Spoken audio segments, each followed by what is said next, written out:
This video is sponsored by Squarespace, the go-to platform for designing your own website. If there's anything you'd want to make a site for, from selling a sentence and a JPEG of cheese to making your portfolio public, Squarespace has your back. And I have a special offer for you. Squarespace.com/runesmith. That'll get you 10% off your first purchase. They got round-the-clock customer support, which they hardly need because of how easy this is. Also, it's all in one, so everything that you need is just right here. Again, that was squarespace.com/runesmith for the 10%.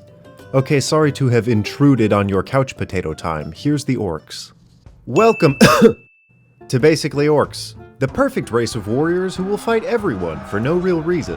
These not ogres are the single most religious group of barbarians to exist in just about any reality, because their gods are able and ready to beat the shit out of anyone who fails to appease them. The heart of orc culture is their pantheon, so let's take a look at that thing. Meet Grumsh, the 5-time award winner for hating everyone the hardest. His existence at the top of the orc pantheon fuels the fear that all orcs have for their gods. Back in the day, when the gods were placing their races like the start of a Risk game, Corellon said, What if we just didn't let Grumsh play? He's kinda toxic. Also, it'd be a funny prank. And then Grumsh came to the table with his orcs, saw that there was no room left on the map, and then beat the shit out of Corellon. This caused two things. The first is, goddamn elves from Corellon's blood, and Grumsh lost his eye, so he's Grumsh One Eye now. Also, he blames everyone for having gotten the short stick with him and his race, so he wages war with everyone and everything forever, especially the elves. Just below him we have Il Neville, Grumsh tactician buddy, Bogtrue, whose subtitle is The Leg Breaker, which is all you need to know, Yurtus McSquirtus, the Stinky Poo Poo God, Shardass the Night King, and Luthic, the glue of all orcs and wife of Grumsh. Without Luthic shouting, "Supper time!" to corral the orcs, they'd all just wander around till they died, with no real sense of order. But sometimes each of these gods pick orcs to embody their domain and its powers, granting these chosen ones unique changes. Lucky orcs who sacrifice elves and pluck one of their eyes out become Eyes of Grumsh. They get divine foresight, a functioning brain, bigger muscles, and some spellcasting. Blades of Ilnival are the fighter battle tacticians of orcs whose brains work pretty good, so they say, "Hit neck."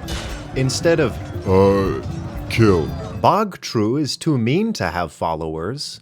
Hands of Yurtus are grave tenders with surprising big brain and spellcasting. Yurtus is the great mighty poop if it had Mickey Mouse gloves. And the hands of Yurtus also make white gloves out of dead things. Nurtured ones of Yurtus are medical patients mixed with creepers or suicidal grunts who are just full of poison and run into battle and ruin it for everybody. Claws of Luthic follow Mama Orc, who heals the family. They get cleric spells. Smart orcs are gifted by Luthic and become Orogs, which is just orcs plus. And lastly, Fangs of Sharpass, who are just assassin orcs. That's really their gimmick. Oh no, wait, there's one more, and I think it's Orcus's fault. Oh no, this time it's Baphomet. Curse an orc baby, get a Tanaruk, and they somehow manage to be more volatile than other orcs. Also, they're demon orcs. Okay, we got gods out of the way. The next sensible thing to cover has to be orcs die a lot. Because life is war, stolen food tastes better, and all elves must die.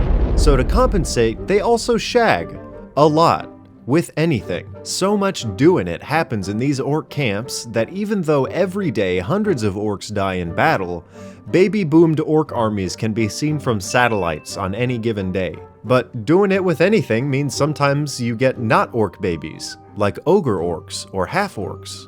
Half-orcs are plagued people who feel both the freedom of normality and the rage of Grumsh staring them down, so they go crazy and kill people sometimes. For Grumsh. As seemingly active as the orc gods are, there's a thin chance that none of it's real. Because of how damn stupidly religious orcs are, they see everything as an omen or a message from their gods. Whoa, is that bear shit on the ground in the woods? Man, Grumsh must be upset with me. Whoa, I farted and it smells bad? Yurtus must have power here. Whoa, is that a cloud in the sky? I must go to war. Grumsh has spoken. They are not smart. The book says that if they see a shooting star before war, they gotta eat rocks. It's the only way. They see other races each a bit uniquely, based on religious history. Humans are weak, but if they fight back, they're more fun. Elves must die, no matter what. They hunt them to the corners of the earth, but the elves are fucking everywhere on every plane, so they fail. Dwarves make cool Minecraft houses, so orcs run in and they kill all the local dwarves, and then... It's free real estate. So these huge swarms of hulking idiots race across the world, raiding villages for the sake of religious bloodshed and free food, then return home for grog and mating with the first thing that they see. Then tomorrow, because the sun rising is an omen, they return to wage war. Because that's basically orcs.